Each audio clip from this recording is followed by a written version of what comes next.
சரியானதைக் கண்டறிக. ஆய். மனோன்மணியத்தின் கிளைக்கதை சிவகாமியின் சபதம். 2. நூலின் தொடக்கத்தில் கடவுள் வாழ்த்துடன் தமிழ்த்தாய் வாழ்த்தும் இடம்பெற்றுள்ளது. 3. எளிய நடையில் வெண்பாவால் அமைந்தது. 4. மனோன்மணியம் தமிழின் முதல் பாவடிவ நாடக நூல்.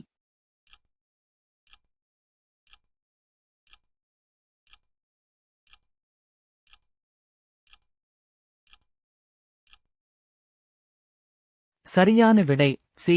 ஆய். 2, 4. சரி. திருவிருத்தம் என்ற நூலின் ஆசிரியர்.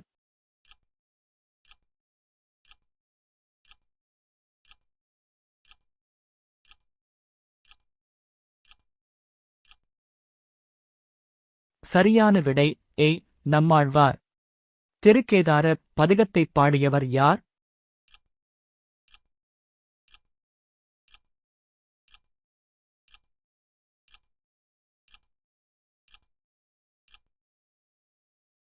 சரியான விடை சி. சுந்தரர். மார்கழி திங்களில் திருமால் கோயில்களிலும் வீடுகளிலும் ஓதப்படும் பாடல்.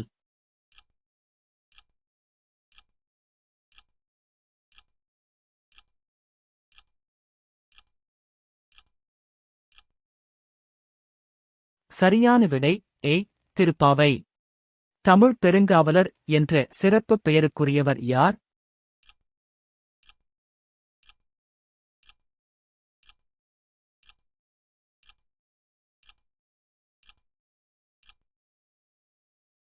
சரியான விடை சி. தேவநேய பாவாணர்.